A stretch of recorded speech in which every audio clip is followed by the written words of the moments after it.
கர்த்தருடைய பிள்ளைகளே, இந்த காலை வேளையில ஆயத்தமா இருக்கிறீங்களா? ஏசப்பாவினுடைய வார்த்தை இன்னைக்கு என்ன பேச போறாருன்னு கேட்க ஆயத்தமா இருக்கிறீங்களா? என்ன பாஸ்டர், ஒவ்வொரு நாளும் காலையில நானும் ஆண்டவருடைய வார்த்தையை கேட்டுட்டு தான் இருக்கிறேன், என் வாழ்க்கையில ஒரு அற்புதமே நடக்க மாட்டேங்குது, ஒவ்வொரு நாளும் பிரச்சனைகள் என்ன நெருக்கிட்டு இருக்குன்னு சொல்லி நீங்க கவலையோட இதை பார்த்துட்டு இருக்கலாம். ஒருவேளை அந்த எண்ணங்கள் உங்களுக்கு இருக்கலாம். நீங்க நம்பிக்கையோட இருங்க. ஏன்னா இந்த வேதாகம புஸ்தகத்துல, உங்க கையில இருக்கிற இந்த வேதாகமத்துல அநேக கர்த்தருடைய தாசர்கள் விசுவாசத்தினாலதான் எல்லாத்தையுமே பெற்றாங்க. அந்த விசுவாசம் தான் நம்பிக்கை. நீங்க பயத்தோட கர்த்தர் மேல நம்பிக்கையோட இருந்து இந்த வார்த்தைகளை கேளுங்க. இந்த காலை வேளையில கர்த்தர் உங்களோட பேசுவாரு. சீக்கிரமா உங்களுக்கு பாருங்க, அடைப்பட்ட கதவுகள், பூட்டப்பட்ட கதவுகள், இதுவரைக்கும் அற்புதமே இல்லாத, பாருங்க அற்புதமே நடக்காத காரியங்கள் எல்லாவற்றையும் கர்த்தர் இந்த மாசம், இந்த வருஷத்துக்குள்ள கர்த்தர் உங்களுக்கு என்ன செய்வாரு? நிச்சயமா நிறைவேற்றுவாரு.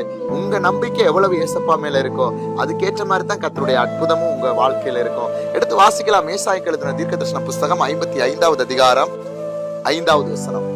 இதோ நீ அறியாதிருந்த ஜாதியை வரவழைப்பாய், உன்னை அறியாதிருந்த ஜாதி உன் தேவனாகிய கர்த்தரின் நிமித்தமும் இஸ்ரவேலுடைய பரிசுத்தரின் நிமித்தமும் உன்னிடத்திற்கு ஓடி வரும், அவர் உன்னை மேன்மைப்படுத்தி இருக்கிறார்.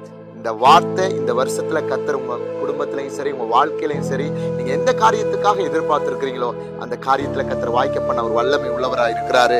பாருங்க, நீங்க அறியாதிருந்த ஜாதினா இதுவரைக்கும் உங்களை யாரெல்லாம் மதிக்கலையோ, நீங்க உலகத்துக்கே தெரியாம இருக்கலாம், ஒருவேளை மறைக்கப்பட்டிருக்கலாம், ஒருவேளை என்னையெல்லாம்